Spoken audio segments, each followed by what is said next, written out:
After 2 decades of extensive Bigfoot research, Linda Godfrey finally exposes her files, and what she uncovered changes everything we knew about the Sasquatch. Case by case, she found herself confronting evidence so impossible that it would force authorities to reveal what they've been concealing all along. Linda had spent 2 decades chasing shadows in forests, but she always began her investigations in libraries. The oldest stories, she believed, were not fantasy but compressed data. Witness accounts passed down through generations, stripped of context but never of their core details. She sat in a university archive one autumn afternoon, surrounded by leather-bound volumes of frontier folklore, indigenous oral histories transcribed by missionaries, and obscure anthropological surveys from the 1920s. The pattern was unmistakable. Across continents and centuries, cultures recorded encounters with wildmen. The European woodwoes, hairy and bipedal, haunted medieval manuscripts. Scandinavian trolls walked on 2 legs and smelled of rot. In the Pacific Northwest, indigenous nations spoke of the Saskats, tall, nocturnal, and elusive. Central Asian legends described the Almas, a forest-dwelling giant that avoided fire and left enormous tracks.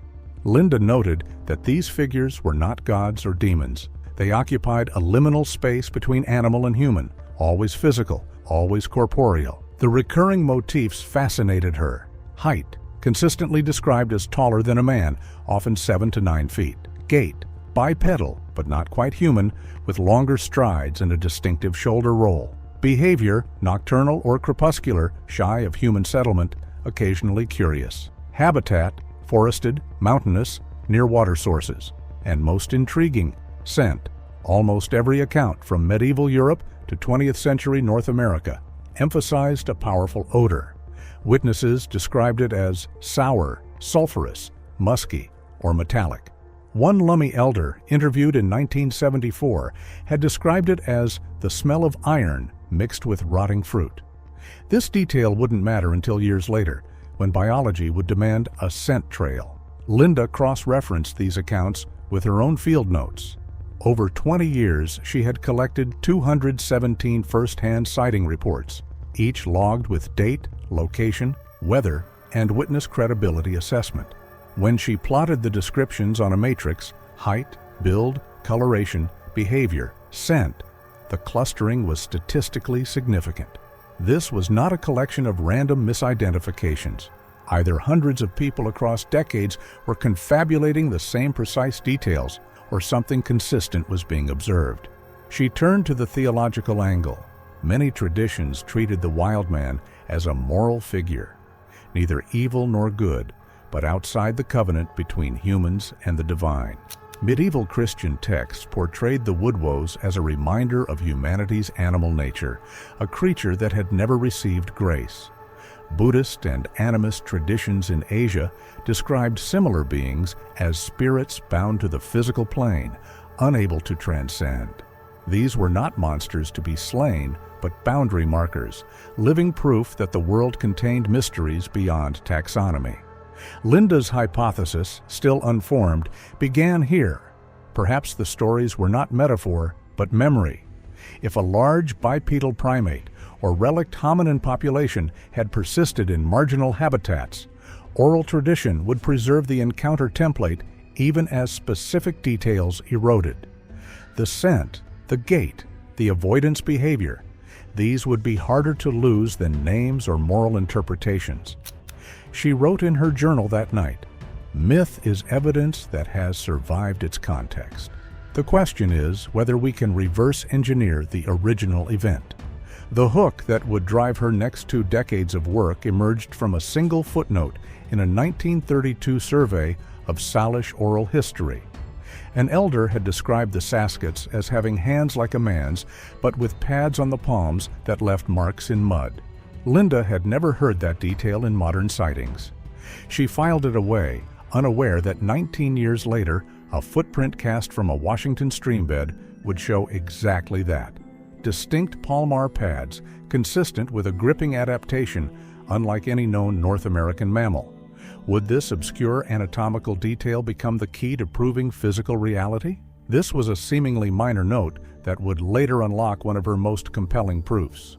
Linda Godfrey understood that folklore was not data in the scientific sense, but it could generate testable hypotheses. The challenge was to extract falsifiable predictions from centuries-old narratives and then design fieldwork that could either confirm or refute them. She had learned this approach during her early years as a journalist, covering paranormal phenomena, when a biologist friend had scolded her for treating anecdotes as conclusions. The correction had stung, but it had also changed her method. She began by listing the recurring claims: bipedal locomotion, nocturnal activity, avoidance of humans, distinctive vocalizations, strong odor, large size, omnivorous diet. Each claim could be investigated with specific tools. Bipedal locomotion implied trackways with a consistent gait pattern. She could analyze stride length, foot morphology, and pressure distribution using photogrammetry and casting. Nocturnal activity suggested the use of thermal imaging and low-light cameras. Vocalizations could be recorded and subjected to acoustic analysis, formant frequencies, duration, modulation, and compared against known species. Odor, the most subjective claim, might be sampled using scent detection dogs or chemical traps that collected volatile organic compounds. Linda partnered with a retired wildlife biologist named Martin Kress, who brought rigor and skepticism to her enthusiasm. Martin insisted on control samples for every experiment. If they recorded vocalizations in a suspected Bigfoot corridor, they also recorded in adjacent areas with confirmed elk, coyote, and owl populations. If they collected hair samples from a scratch tree, they simultaneously collected from nearby deer trails. Contamination, he reminded her constantly, was the enemy of credibility. A single brown hair could belong to a bear, a horse, a dog, or a hoaxer's wig, unless chain of custody and microscopic analysis ruled out those alternatives. The early years were humbling. Most trackways dissolved under scrutiny. Too shallow, inconsistent depth, signs of carving. Most hair samples came back as bare or synthetic fiber. Audio recordings captured owls, elk bugles, and the occasional distant chainsaw. Linda learned to tolerate negative results, even to welcome them. Each ruled out false positive, refined the data set, leaving only the anomalies that resisted easy explanation. Were these failures narrowing the search or preparing her for the anomaly she needed? Every dead end quietly pointed her toward the discovery that would change the game. One such anomaly came from a 2003 sighting near the Gifford-Pinchot National Forest. A forestry technician named David Ruiz reported seeing a tall, dark figure cross a logging road at dawn. Ruiz was credible. 30 years in the field, no history of exaggeration. He described the figure's gait in precise terms: long stride, minimal vertical oscillation, shoulders that rolled forward with each step, and a left side limp. Linda interviewed him 3 times, always asking for the same details, checking for consistency. Ruiz never wavered. He also mentioned something unusual. The figure's hands, glimpsed briefly, seemed to have thick palms, almost swollen. Linda cross-referenced Ruiz's description with the 1932 footnote about palmar pads. The detail was too specific to be coincidence, and Ruiz had no access to obscure anthropological archives. She filed it as a recurring anatomical motif, noting that if a footprint ever showed clear palmar impressions, it would support a hypothesis of a gripping specialist, an adaptation consistent with an arboreal or semi-arboreal ancestry, perhaps similar to early hominins. Martin warned her against confirmation bias. It was easy, he said, to find patterns when you wanted them. Linda agreed, but argued that the scientific method was not about ignoring patterns. It was about testing them rigorously. If palmar pads were a real feature, then future prints collected under controlled conditions should show them consistently. If they did not, the hypothesis would die. Linda had always been suspicious of the term belief when applied to Bigfoot. Belief implied faith without evidence, a choice to accept despite uncertainty. What she tracked was not belief but geography, a mapped pattern of reports that clustered in predictable ways. Over 20 years, she had compiled 217 credible sightings, each geocoded and time-stamped. When she overlaid them on topographic maps, the randomness disappeared. The sightings concentrated in 3 types of terrain: temperate rainforests of the Pacific Northwest, the Cascade and Rocky Mountain corridors, and isolated pockets of old-growth forest in the Great Lakes region. These were not the most populated areas, nor the most visited. They were, instead, regions with low human density, abundant water, and complex canopy cover. Linda noted that every cluster sat near a riparian corridor, streams, rivers, or lakeshores, suggesting that water access was non-negotiable for whatever was being observed. She consulted with a conservation biologist named Dr. Amara Singh, who specialized in large mammal movement ecology. Dr. Singh examined Linda's maps and immediately recognized a pattern. The sighting corridors aligned with known wildlife migration routes. The Pacific Northwest clusters tracked salmon runs. The Rockies followed elk and deer seasonal movements. The Great Lakes pockets overlapped with white-tailed deer wintering grounds. Dr. Singh suggested that if Bigfoot were real, it would be an opportunistic omnivore, following prey animals and seasonal food availability. Exactly what a large, intelligent primate would do. If it followed prey like any apex forager, could Linda finally predict where it would be next? Linda dug deeper into the temporal data. Sightings peaked in late summer and early autumn, tapering off in winter. This matched the fruiting cycles of key forest plants, huckleberries, salmonberries, acorns, and the pre-winter fattening behavior of many mammals. A few winter reports existed, mostly from lower elevations, suggesting either migration to warmer microclimates or a behavioral shift toward denning. One witness from Montana, a trapper named Eugene Cross, had reported finding enormous depressions in snow near a cave entrance, as if something large had bedded down repeatedly. The seasonal patterns were more than coincidence. They were clues to the creature's survival strategy. The geography also revealed absences. Despite thousands of hikers and millions of trail camera hours, no sightings came from heavily trafficked national parks like Yellowstone or Yosemite. Instead, reports emerged from Bureau of Land Management parcels, private timber tracts, and wilderness areas with minimal infrastructure. Linda hypothesized that this was not coincidence, but active avoidance. If the subject possessed even rudimentary spatial cognition, it would learn to associate human infrastructure, roads, cabins, power lines, with danger and shift its range accordingly. She overlaid one more data set, archaeological records of Pleistocene megafauna refugia. During the last glacial maximum, isolated pockets of temperate forest had persisted in the Pacific Northwest and the southern Appalachians, serving as refuges for species that later recolonized the continent.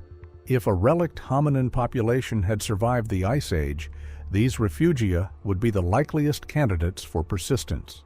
The modern sighting clusters overlap significantly with those ancient refugia. Martin remained skeptical, but intrigued. He pointed out that geographic clustering could also result from cultural transmission, one hoax or misidentification spawning copycats in the same region. Linda countered that her dataset excluded reports from areas with known hoaxes and that the clustering predated modern internet-driven rumor mills. The 1970s sightings, collected before widespread communication networks, showed the same geographic pattern as 2010's reports. If the pattern existed before mass communication, what else could explain its persistence? This discrepancy suggested a phenomenon independent of human influence, pointing to something real. The most striking validation came from an unexpected source, a Lummi elder named William James, whom Linda interviewed in 2008. William described traditional hunting grounds his grandfather had avoided due to the presence of Saskats. When Linda asked him to mark those areas on a map, his boundaries matched her sighting clusters with eerie precision. He also mentioned that his people tracked the creature's movements by season, noting that they came down from the mountains in autumn when the salmon ran and the berries ripened. Linda wrote in her field journal, "Geography is memory written in landscape. If the stories are true, the land will remember where they walked. The hook that would propel her into the next phase of investigation came from a single outlier. One sighting, dated 2006, appeared far from any cluster, a suburban neighborhood in Bellingham, Washington, 15 miles from the nearest contiguous forest. The witness was credible, the details consistent, and the location baffling. Linda filed it as an anomaly, unaware that this single report would later reveal a new behavioral adaptation, the ability to navigate human-modified landscapes under cover of darkness using greenbelts and riparian corridors invisible on standard maps. Analyzed years later, this anomaly hinted that Bigfoot could adapt to humans in ways previously unimagined. The dashcam footage arrived in Linda's inbox on a cold February morning in 2011. The sender, a woman named Carol Whitmore, had written a terse email. "I don't know what this is. My husband says deer. I know it wasn't." Linda downloaded the file and watched it 17 times before calling Martin. What had she seen that compelled her to watch it again and again? The video showed a 2-lane highway cutting through dense Douglas fir forest, headlights illuminating about 60 feet of asphalt. The timestamp read 9:47 p.m., October 14, 2010. For the first 20 seconds, nothing moved except rain streaking the windshield. Then, at the right edge of the frame, a dark mass entered from the tree line.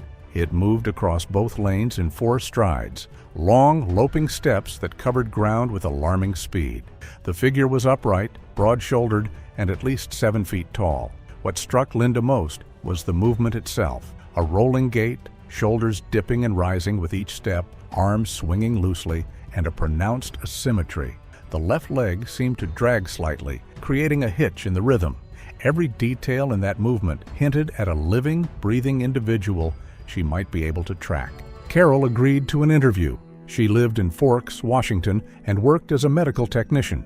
Her husband, Ray, was a logger. Both were outdoors people, familiar with bears, elk, and the play of shadows in headlights. Carol described the encounter in clinical detail. The figure had been massive, far taller than Ray, who stood 6'2". Its shoulders were hunched forward, and its head seemed to sit low between them, without a visible neck. The arms were long, hanging past where the knees would be.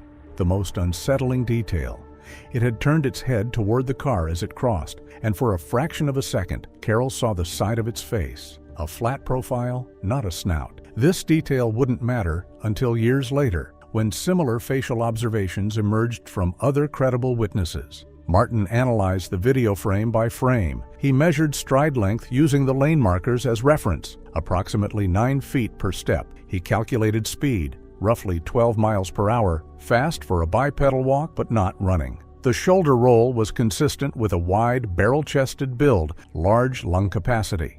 The arm length suggested non-human proportions. Apes and early hominins had longer arms relative to leg length than modern humans. Martin noted that the thermal signature, visible in enhanced frames, showed a consistent heat distribution across the torso, ruling out a costume with a human-sized core. If it wasn't a costume, what mundane explanation remained? Linda returned to the site 3 times. The shoulder was narrow, bordered by a steep embankment on the downhill side and dense second-growth forest on the uphill. She found no footprints. The road had been repaved 2 months after the sighting, but the crossing point made sense. A game trail, worn by deer and elk, emerged from the uphill forest exactly where the figure had entered. Another trail descended the embankment toward a creek that fed into the Bogachiel River. If the subject were following water and game corridors, this route was optimal. She set up a camera trap at the crossing and left it for 6 months. The trap captured 1,147 images: deer, elk, black bears, ravens, and 1 cougar. Nothing bipedal.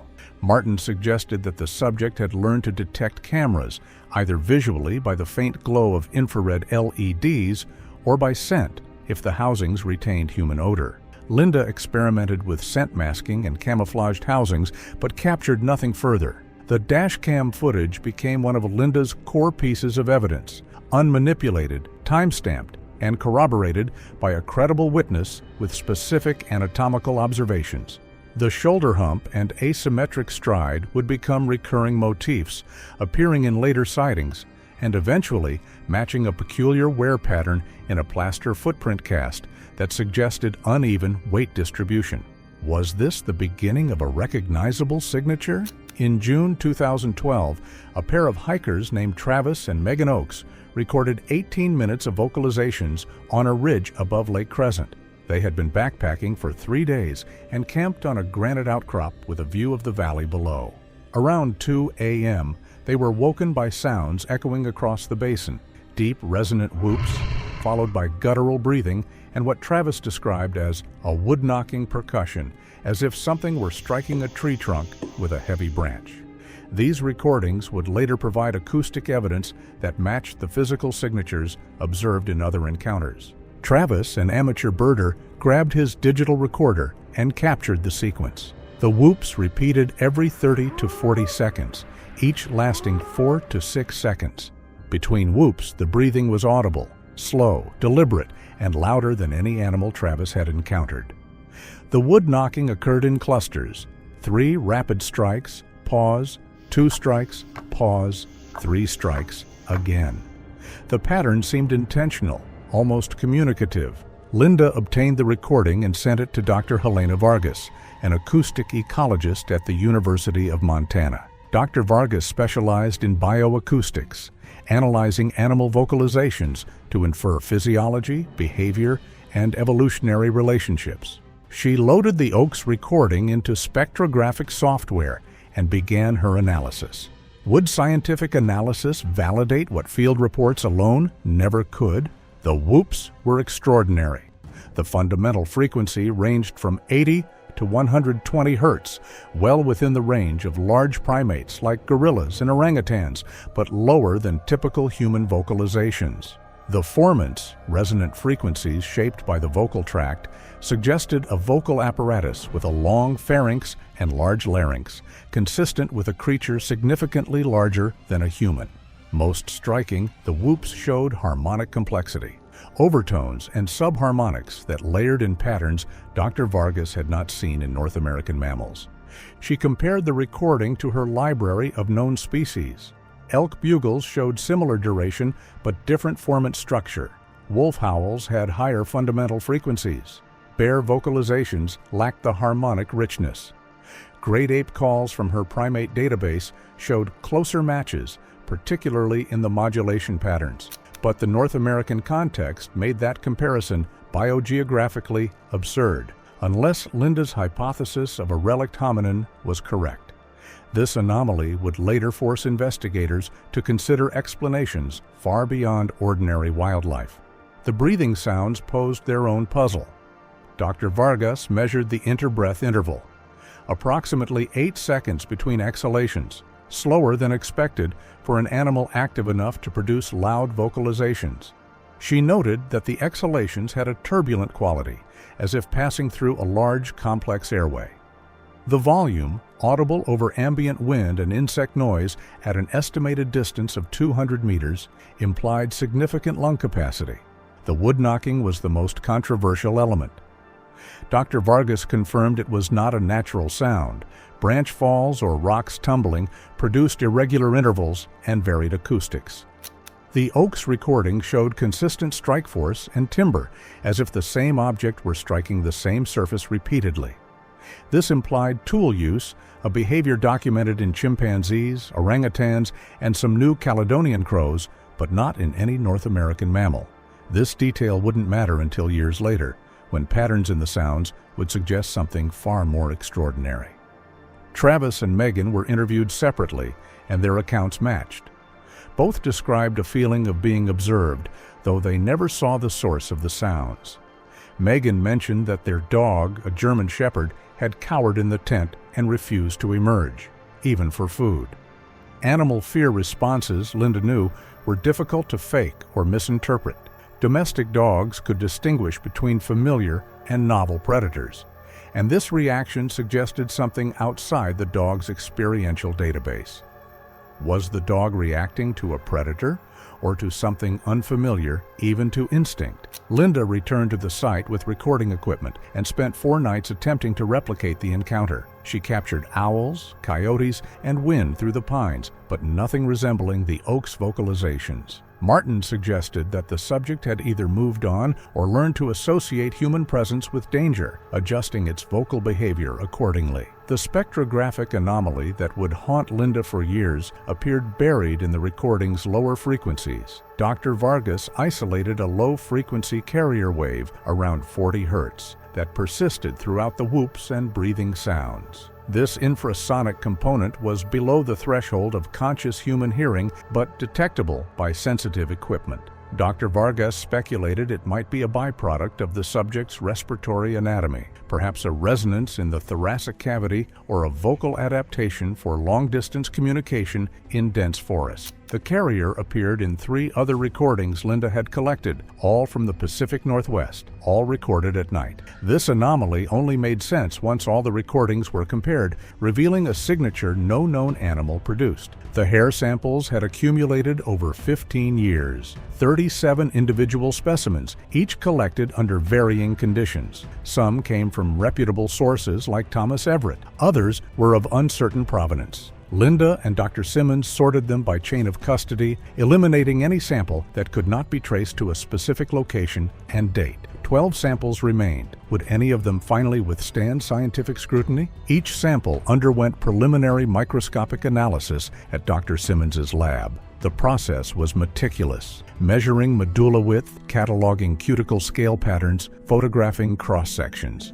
Most samples resolved quickly: bear, elk, synthetic fiber. 3 samples resisted classification. Sample 003 from Thomas Everett's 2014 encounter showed unusual characteristics. The medulla was continuous and wide, occupying 60% of the shaft diameter, typical of ungulates but inconsistent with the coarse texture and scale pattern. The cuticle scales were irregular, with a mosaic pattern that did not match reference specimens. Under polarized light, the hair showed banding in the cortex, suggesting variable keratin composition. Dr. Simmons noted that such banding appeared in human hair subjected to environmental stress or dietary changes, but was rare in wildlife samples. This discrepancy would later become a key piece in understanding the lineage. Sample 011, collected from a scratch tree in the Gifford-Pinchot forest, was similarly anomalous. The medulla was fragmented, with long stretches absent, a pattern seen in human and primate hair. But the shaft diameter and coarseness exceeded human norms, and the color was a deep reddish-brown, with no sign of dye or bleed. The cuticle scales, examined under scanning electron microscopy, showed a pattern intermediate between human and non-human primate. Was this evidence of an evolutionary midpoint? Sample 019 came from Sarah Kim's Elwha River site, found snagged on bark near the footprint. This hair was the most promising, freshly collected, minimal degradation, and long enough for multiple tests. The microscopic analysis revealed fine details, pigment granules distributed unevenly, suggesting natural coloration. No cosmetic residues, ruling out human contamination. The medulla was lattice-like, a structure seen in some primates but not in North American mammals. Dr. Simmons prepared the 3 anomalous samples for DNA extraction. Hair shafts, unlike follicles, contain minimal DNA, mostly degraded mitochondrial fragments. But with modern sequencing technology, even trace amounts could yield useful data. The samples were sent to a specialized genomics lab in Portland, where Dr. Alan Rothman, a forensic geneticist, would attempt to extract and sequence any preserved DNA. The extraction process took weeks. Hair samples were cleaned using protocols designed to remove surface contaminants, human skin cells, bacteria, environmental debris. The cleaned samples were then subjected to enzymatic digestion, breaking down the keratin matrix to release trapped DNA. Dr. Rothman used quantitative PCR to assess DNA quantity and quality. Samples 003 and 011 yielded minimal DNA, too degraded for reliable sequencing. Sample 019, however, produced a small but workable amount, roughly 50 nanograms of total DNA. Was this enough to finally identify what Linda had spent years chasing? Dr. Rothman sequenced the mitochondrial genome first. Mitochondrial DNA is more abundant than nuclear DNA and more resistant to degradation. It also provides evolutionary information, species relatedness, divergence times, maternal lineage. The sequencing run took 3 days. When the results came back, Dr. Rothman called Linda immediately. The sequence was primate. It aligned loosely with the human mitochondrial genome, but with significant differences. Over 400 base pair substitutions across the 16,500 base sequence. This level of divergence placed the sample outside Homo sapiens, but within the hominin lineage. Dr. Rothman compared it to Neanderthal and Denisovan sequences from public databases. The alignment was poor. The sample 019 was distinct from both archaic human lineages. Dr. Simmons ran the sequence through phylogenetic analysis software, constructing a tree showing evolutionary relationships. The sample 019 branched off from the human lineage roughly 1.5 to 2 million years ago, before the Neanderthal-Denisovan split, but after the divergence from chimpanzees. If the analysis was correct, the hair belonged to a deeply diverged hominin, a lineage that had been evolving independently since the early Pleistocene. Linda felt a disorienting mix of exhilaration and disbelief. The result demanded replication, independent verification, and rigorous testing for contamination. But if confirmed, it answered the central question. Bigfoot was not a myth, not an ape, but a relict hominin, a distant cousin of humanity, surviving in isolated refugia for over 1 million years.